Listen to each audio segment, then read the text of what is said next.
Hello, everybody. Thank you so much for coming to our new podcast called Cosmic Connections. I'm Rachel Archelaus, and I'm here with Harry Kroner, and we're basically going to be talking all about how we found out that we have cosmic connections, how we use that knowledge and experience in our day-to-day lives and in our businesses.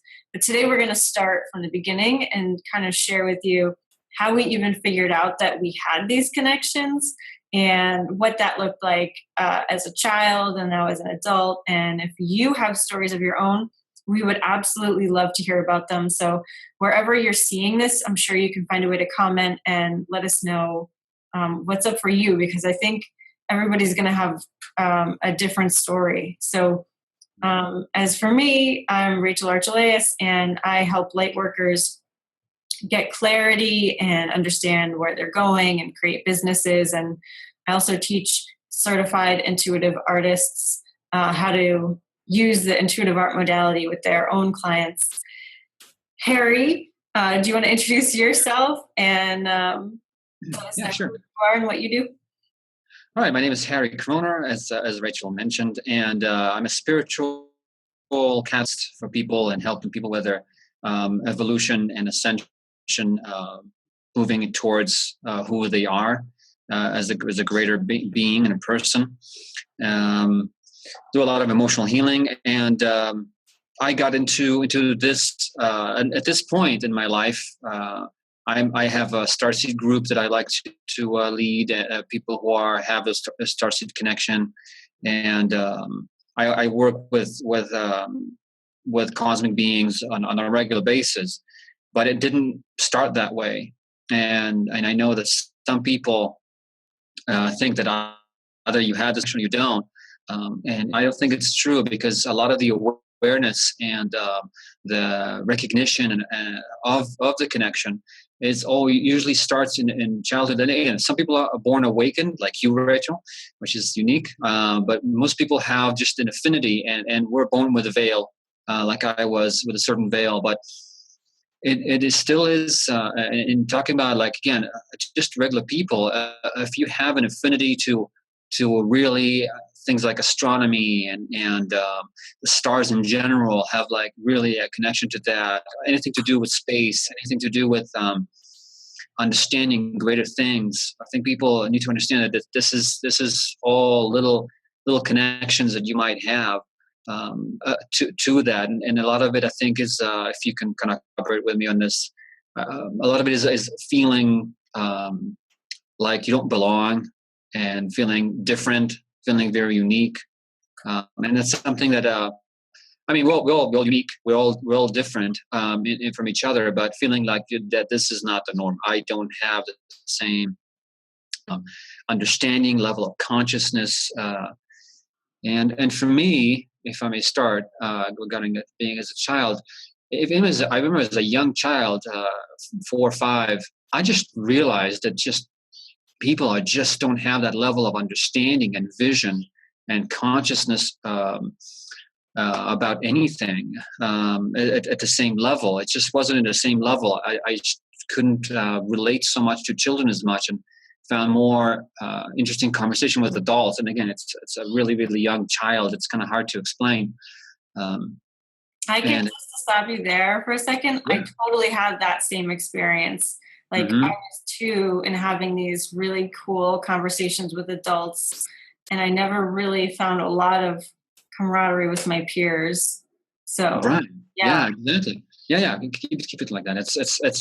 It's hard to explain too, that you just have, like, for example, when I was like 8 years old, I was like 7 or 8. I really started going into like, I have to understand everything I can about humanity, and it's kind of missions like that the kids know that I usually don't have. So I started reading back then it was the 70s. I started reading encyclopedias just to know everything, all human knowledge. It was really kind of an incessant kind of desire to know more, and especially about social, political things. So I read a lot about history and a lot about geography and countries and I was really starting to go into all kinds of details, such as like what is the size of the country's population, growth rate, and all kinds of details that I made myself kind of remember and memorize about all countries, where they are, what is it related to, all geological processes. So really, as if I'm really studying Earth. And it's, again, now I can see it in retrospect. I can understand what was the purpose of it, and I know that I used to really go at night, and those nights where I really felt like, okay, I really got an interesting concept. I really got it. I was sleep really well that night. I know I probably traveled somewhere and reported my findings. So I was doing my research again, even just as a young child, started doing that kind of really a much greater approach to what is being human and what is being understanding what it is. Of course, I was a regular kid. I still was running around and doing stuff, but it is just different that way. But at that point, again, I just had a feeling I just don't belong, and people just don't understand me. Especially, I guess, at that point of third grade, it was like I just kind of gave up, even on realizing, wow, people just don't understand me to the depth that I can feel that they can, and I just kind of gave up a little, and I was kind of, you can say, out of frustration. I was because I was I felt I was very open until then. Age 6, 7, I was really open. I was absorbing things like a sponge. It's also a developmental thing at that age, but I felt like I was just shutting down, and my connection, my ability to comprehend things, and again, I felt that connection with higher realms. Suddenly, I just gave up on kind of my mission and just slow down on that. So it felt in that way, and it's hard. I think it's a lot of things that people find is it's a kind of frustration of being human, frustration of not being understood. But all this kind of came to a different understanding and connotation and that interconnectedness of things clarified more. When I was like, I think 13 or 14, I had this very vivid dream. That I was standing right underneath a ginormous spaceship, and it was, at that point, it was hard to explain because it looked like it was the size of a city, and it really startled me. Like, oh my God, yes! And my first thought was like, finally, they're back, and it's like, and it's an odd thinking. It really, the whole thing was really very impressive on me. And I felt like I was going to wake up. I wanted to wake up, and then I realized I had sleep paralysis, which is also a little frightening because you just can't wake up. Your body's completely you're not there yet. You are in a different dimension, a different place, and you just really can't reconnect. So it took me a while to reconnect, a few minutes, but I was still heading a very vivid place, and knowing that I saw that spaceship above the earth and on a particular hill with that. No, it was a bare tree. I remember that very clearly, very vivid till now. More than 30 years later, I still remember it very clearly. And then I realized there's so much more out there, and I am so much more connected. So tell me a little more about your experience as a very young child. Yeah, well, that's amazing, that dream, and yeah, how you felt like you were on a mission, like learning Earth. That's so cool. Yeah. I had a really similar experience when I was young. Like I said, I definitely talked to adults more. I didn't really care about kids, although I really did enjoy playing and being a kid, especially outdoors. I was definitely the one like scooping up the snake skins from the marsh and like climbing trees and all that. But I too really developed an affinity for learning about the human nature. And when I was, I guess, probably like 9 to 13, I was reading about ethics and philosophy and, like Nietzsche and all that. And I was really interested in like the occult and Wicca and all different kinds of meditation and even Satanism. Just, I wasn't searching for a religion. I was just trying to observe as much as I could about how people related to the energetic world and how they felt about energy. And like, I grew up open, like Carrie said. And so I was always surrounded by stuff that other people couldn't see. I had my, who I thought was my spirit guide at the time, which I'll tell you more about in a second. So my spirit guide named Matt, he was like my invisible older brother. We did everything together. We swung on a swing set. We took naps. We did all sorts of stuff. And from what I can remember now, we just talked about day-to-day stuff, like how was your day and are you hungry and, you know, what are your friends like? And it was very gentle, child appropriate stuff. Of course, I'm blocking out a ton because I wasn't really supposed to consciously know everything that he was telling me. But the stuff that I think I can see that was happening then, I didn't realize that any of it had anything to do with extraterrestrials or a cosmic heritage. But I used to talk to the praying manti in my backyard, which they covered my back fence all the time, and they were like my best friends, and I'd go and talk to them, which they are very similar looking to an ET race that I'm friendly with now. The mentors, yeah. Yeah, and I used to wake up on the opposite side of the bed, so like flipped head to foot. I also used to wake up at times on the floor. I also experienced night terrors where I would wake up in the middle of the night and be screaming for an hour or two, but I wouldn't remember that in the morning. My parents would just tell me. And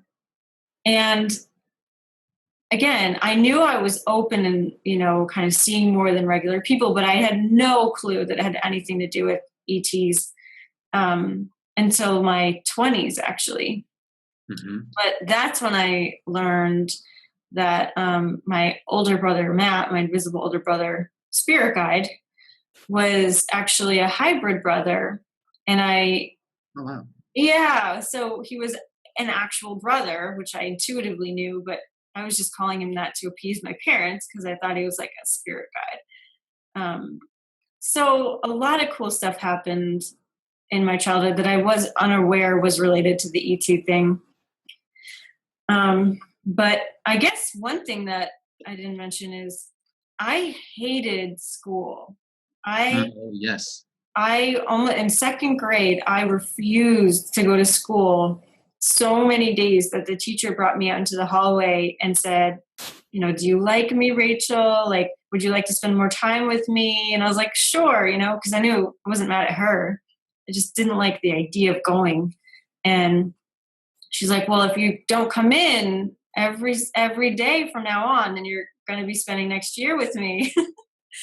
And then that's when I kind of got it, like, oh, you know, I got to go to school because I don't want to repeat this. But I loved people. I loved learning, but the idea of going to school and learning those things, I hated it. It was horrible. I couldn't stand the system.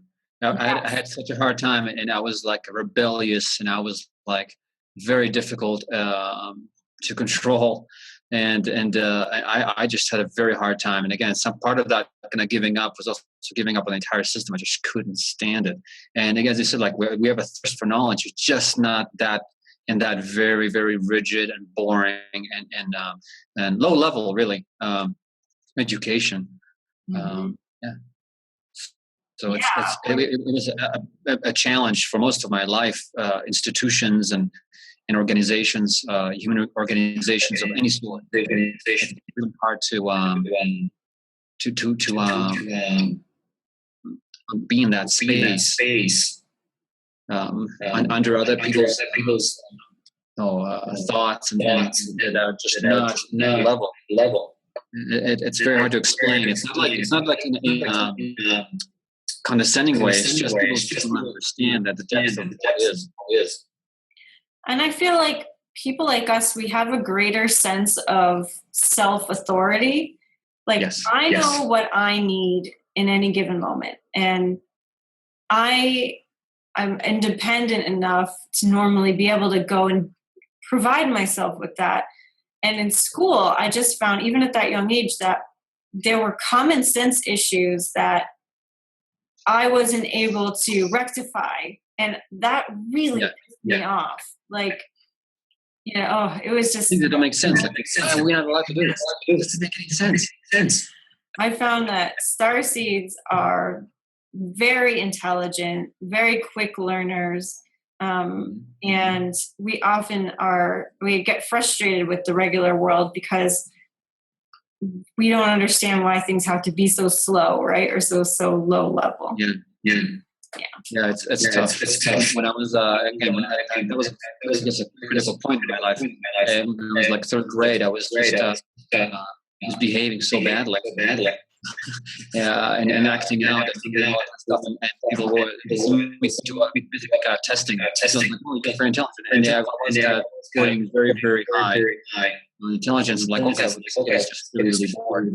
And it was I remember talking about philosophy with that psychologist, DJ. It was so much fun. And it's just it's hard to convey that.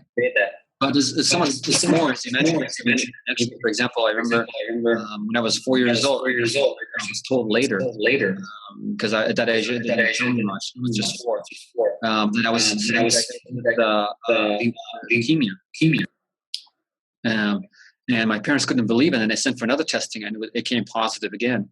And then I think they mentioned something that's something wrong with my blood, and then I like, ooh, okay, and so next time they tested, it was clean. It was like nothing happened. Wow. A few weeks later, so and later I again in later meditations and sessions that I did myself, hypnosis, and other people who done it for me, like readings, realized that I was taking and have that the blood, some mishap that happened in the blood had to be corrected. Mm-hmm. And they just fixed it on a spaceship. I was taken and got that fixed. And there's other things, as we mentioned, about physical attributes. That I am a little different. Most of my family are very heavy set, and I'm really, really thin. So I'm typical. But no, I look like both my parents. It's not a problem there. And I guess I got my grandfather's build, but still on the extreme part of like I'm so it's some attributes that we have in our that now as we know it in our DNA that was modified to allow to hold more of that essence of who we are as star children and star seeds. So but and then as I said, like in my 20s, early 20s, I kind of really got awakened and started reading a lot of stuff about it, and knew that I had to really do something in that realm. And at that time, I was reading mostly about past life regression and which all that soul connection on that level. And I started to do hypnosis and how to do past life regressions, and that actually was what brought me to connect with cosmic beings for the first time in a conscious way, I would say. When one of my clients, it was actually interesting. It was a past life in which she was one of the, not priests, but one of a kind of a sacred children that worked in the temples in the Mayan era. And they were, and it's like, well, yeah, I'm going to have my friends will come. My friends from the stars will come tonight, and we're going to meet them again, and they're going to take me and they're going to teach me some stuff. And they were doing it consciously, which was pretty fantastic to know. So I was like, immediately my curiosity kind of peaked and like, well, let's go see if we can just go to that time in which you connect with them. And okay. And then we reached that time and space in which you connected with them. And then, well, maybe, and she was describing the experience she had as that connecting and going to the ships. And it's like, well, and I just was just out of curiosity, may I speak with one of them? And suddenly she changed. She started breathing a little heavier, and you can see that she was raising her vibration, kind of really focusing and getting deeper, and said like, okay, hello. We are pleased to be here. And her tone of voice changed, and all that shifted. And I was like, this is really happening. I was so ecstatic, but so humble from that experience. And because from speaking to them, you can really see that they have so much more, the vastness of their knowledge of humanity and their role in humanity. And suddenly I was like, wow, this is so much bigger than anything. And understanding that, because at that point, that was the 90s. It was pretty bad as far as the rep that they received because of all the abduction stories that were coming up. So there was a lot of abductions. So at that point, it felt like the connection is hugely negative, and that was hard to tell you to see benevolent beings that are here to assist humanity and here to protect and help us grow and evolve. And it was like, wow, okay, good, thank you. I was waiting for that. And it felt so important, so good to receive that information. And they started thinking, you are one of us as well. And I was like, oh, really? At that point, it was a bit of a shocker. But inside of me, it made all sense. It was like, oh, thank you. Yes. Now I understand why this is. Now I understand why. It just made it. Yeah. Is that when you realized, when you looked back on your childhood and you were like, okay, that's why I was like that. That's why I did that. Or did it take more time to sink in? It didn't take that, but it was more of that emotional understanding that, yes, like I am from the stars. I am from that place. I am from somewhere else. And it's just, you know what I had for my entire life. I had this in my solar plex, this hurt, this squeeze that it was always there. That only when I recognized that, and then I'm talking about like more closer to now, but when I really recognized that this was really just longing to go back home.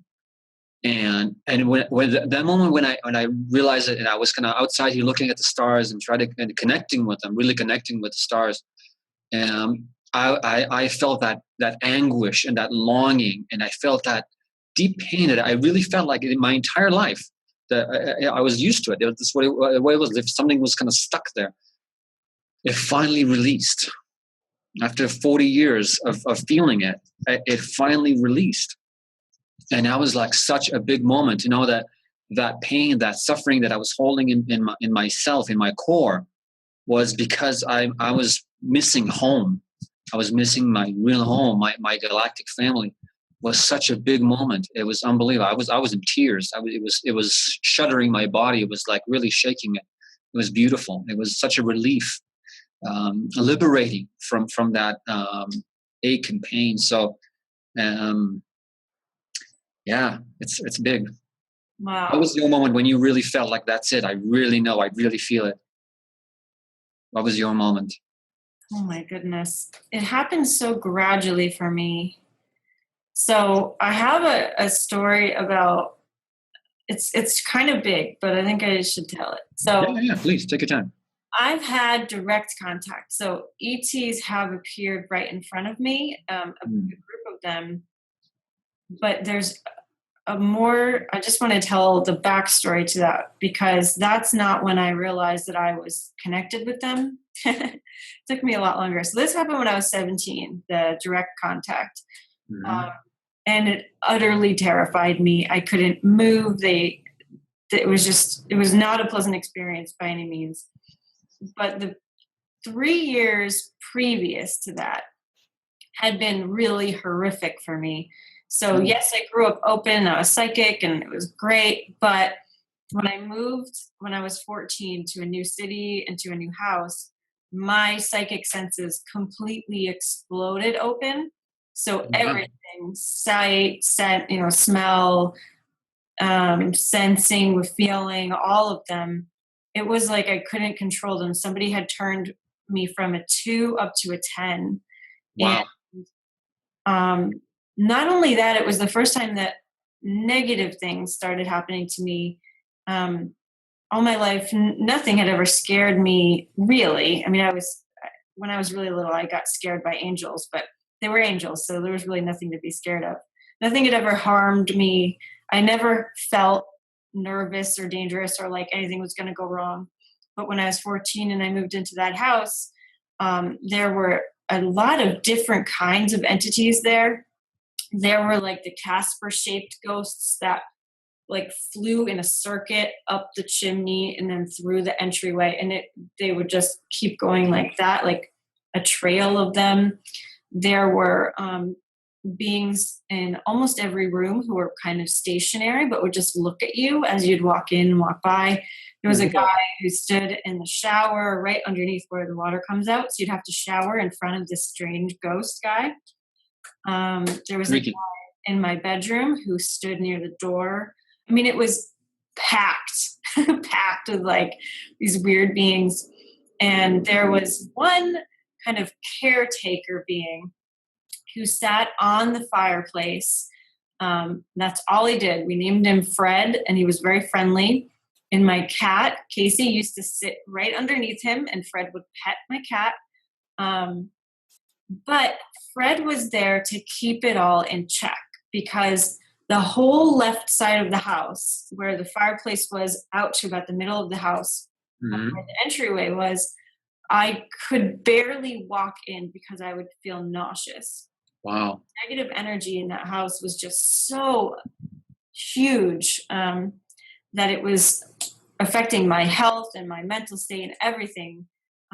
It got so bad where I had to actually move out. But before then, I didn't know if I was going crazy. I didn't know what was happening to me.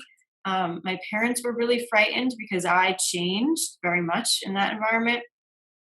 And when I started telling them what I was seeing and feeling, they didn't know what to do either. They thought maybe I was going insane, especially my very Catholic dad. Wish you knew about house clearing at that point, huh? Right, yeah. But it was a much different time then. This was 20 years ago. Yeah. Wow, I can't believe that. 20 years ago, because I'm 34 now. And there were no shows about ghosts. There were no books about ghosts. The only thing that we could really find was a book by Ted Andrews on psychic protection. And it was very heavy and very dense. Not like what we've got today. Not this love and light stuff. That didn't exist. But anyway, this went on for a long time. And even when I left the house, somebody would follow me. So there was this one being in particular who'd follow me everywhere. He'd look in my window if I was inside. And other people did see all of this stuff too. So it wasn't just me. My dad had an experience where he was chasing my sister around the house, only to find that my sister was sleeping in her room. Other people saw that being outside my window and they're like, who's that? And there was nobody really there. So it was a very difficult time. Long story short, the Warrens tried to exorcise the house. These are the famous ghost hunter people. They lived nearby, and so we hired them to do that. Didn't work. Eventually I moved out. Eventually I learned how to control my senses and put myself back to normal. But I was visited when I was 17. So this was still kind of going on by ETs. I didn't know who they were. I'd never, ever put any kind of ET connection together with any of this. But in my mid-20s, I kind of, I had found out through a reading with a friend that all of that stuff was orchestrated by my ET family and my higher self, of course, so that I could process all of that fear. So not only for me, but for humanity, that was my role at that time, to process that fear. Probably because there was so much density around psychic energies and negative entities around, we needed to clear that up. And on the human 3D plane, you have to do it physically. So that was like my demented idea of human service. Wow. If I had to I don't know how we planned that out, but anyway, I don't regret any of it. I don't feel victimized at all by it, but that was a really harrowing experience. I even dropped out of high school because of it, because I had too much empathy to go in a building with 1,000 teenagers. But yeah, it was quite the predicament. And so finding out that had 100% to do with my ET family really put the fear up again of ET families. So when they started coming around again, consciously, when they started coming into my bedroom at night again, like later on in life, I couldn't sleep. I would be paralyzed with fear because it was so in my body. I knew intellectually that they were my friends, but the fear is there. Yeah. was so much, and it took me months of working on it every single night to get rid of that. So I've done a lot of work around fear with this, to say the least. Now we're all good, but that's kind of like the journey that I took of that. Of the early years. The early years. Yeah. It's very hard to also, because we are so identified with being human that even if you think of visitations, and I know that in my family, it already, at that point, I already knew there was visitations in my family, my close family, and they came in the house, and at some point I was like, oh, I slept really like a log. Well, obviously I didn't, but never mind. But it's just, we still see it as we are human and they are different. Mm-hmm. We don't see that. Whereas even if you have powers or you have understanding or psychic powers, it's not. It's as if we're still different, and that understanding that we are from them came to me much later. Yeah, but it's fascinating to go through. And now again, in hindsight, we connect all the dots. But back then, it was just every part of it is a new experience by itself. Especially for you with all those ghosts and stuff, that's very, very challenging and difficult. For me, what was difficult was also I grew up pretty much in a very secular home that didn't like all religions for probably the same similar reasons of establishments and organizations that are stifle the human experience and human consciousness, and for the same reasons. But so everything that had to do with extrasensory or not real was kind of felt as if it was viewed as it was just nonsense. And only in my 20s, my whole family began to read all those fascinating books, and we all kind of opened up to all that stuff. So there's also a certain evolution of like your own system of beliefs that shifts through time. And that's we have to put it all in context, especially as you said, like as children or teens, we're not exposed as, again, back then, especially you're not exposed or have the facilities. There's no internet. There's no anywhere to look for and find those things. So it was much more difficult, and it felt much more alone. I felt much more of your own just personal struggle that you have to live with.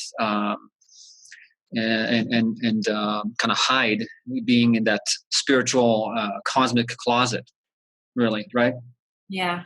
I can't talk about those kind of things, and I can't talk about experiences, and I can't talk about visions and dreams.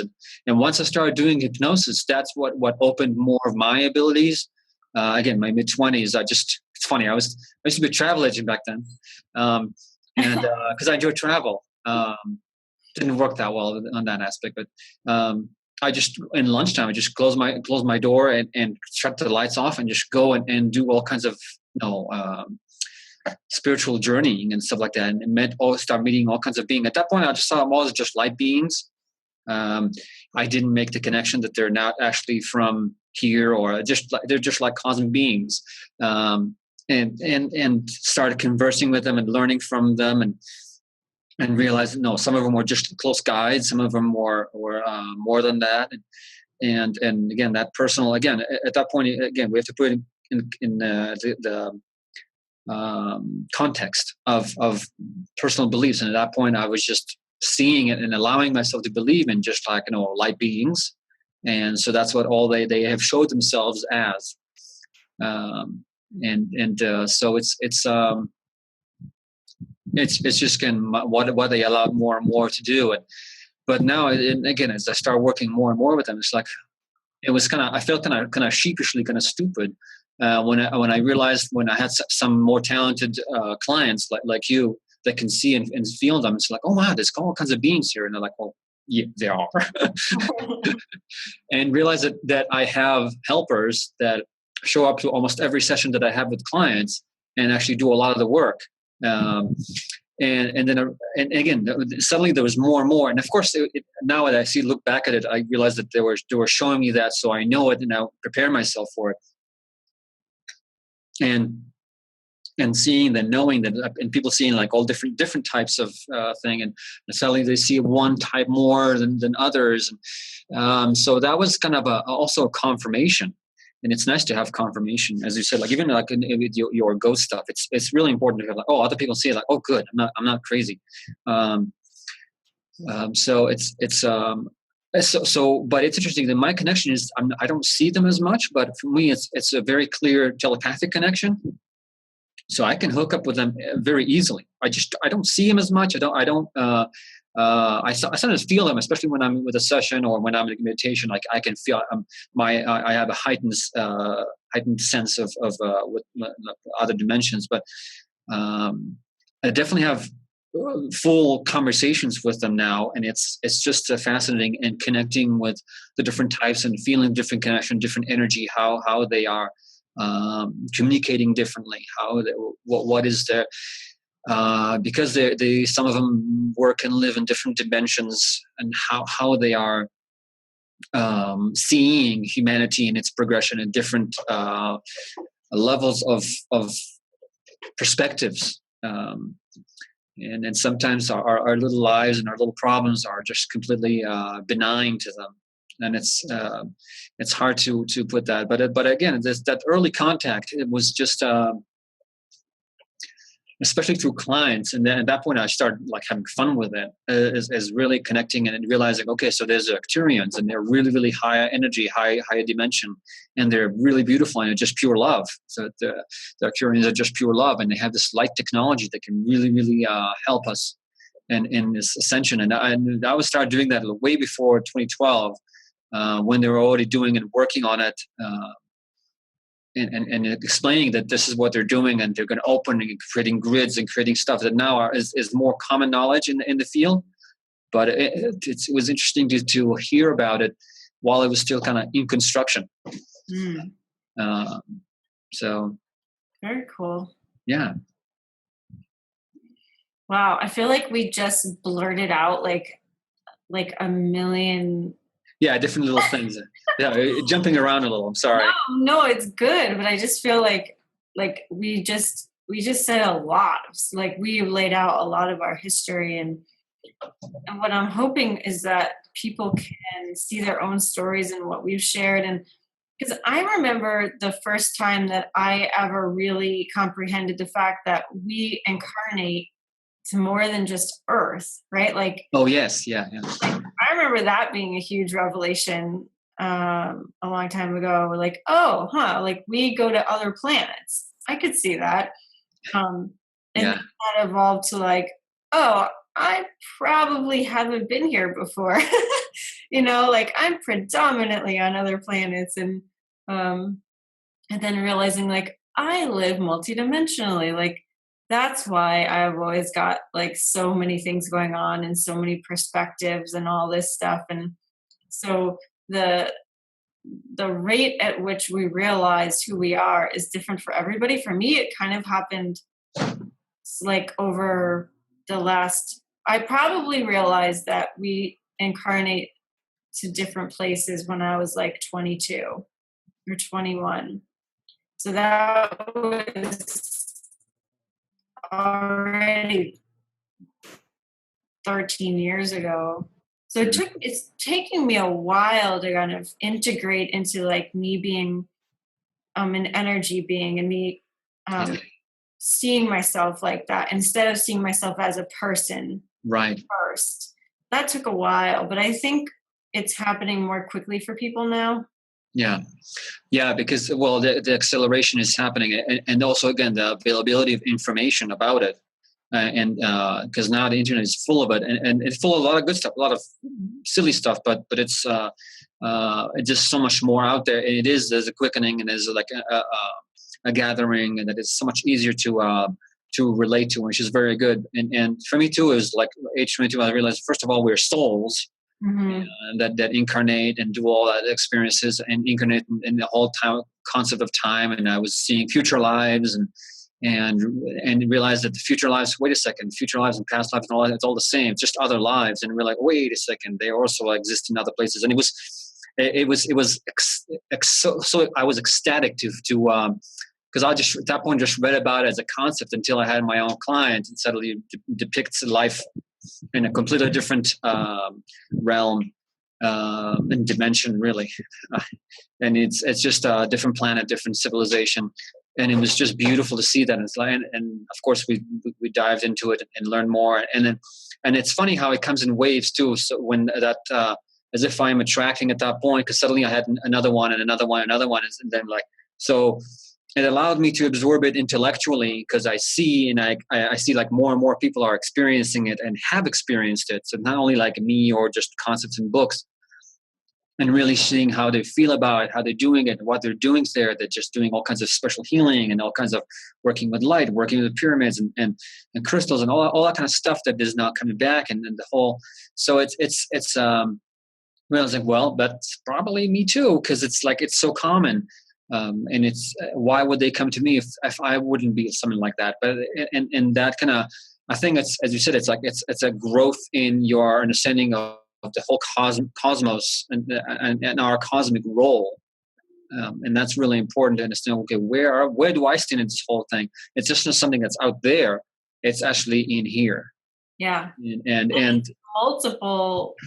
on multiple dimensions. Like I said, like on one dimension at night, I help hybrid children and their kind of keepers with developing that kind of a race, and how do you emotionally treat hybrid kids, because the Zetas, the Pleiadians, they're not so used to having emotions.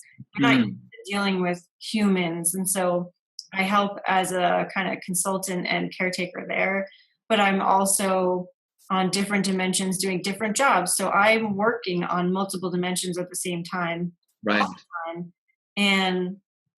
And I think that people like us, we will feel effects of that in our physical body from time to time. We'll get tired, or we'll need more rest, or need certain foods, or we'll need certain nature activities. Like I learned to be a lot less judgmental of myself, because I used to be really hard on myself, like not even perfectionist, but just getting down on myself for like being lazy or needing days off or being emotional.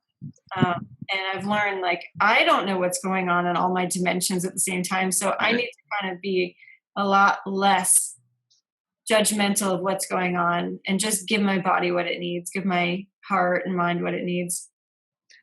Absolutely. And yeah, I remember that a lot of that stuff at night. Suddenly you realize, whoa, I was somewhere else, and I was doing other work, and I was like doing all kinds of things in space, and suddenly like, well, how did that? And it's not just regular dreams, because you remember them years later. It still is a memory, so it's just an experience on a different dimension.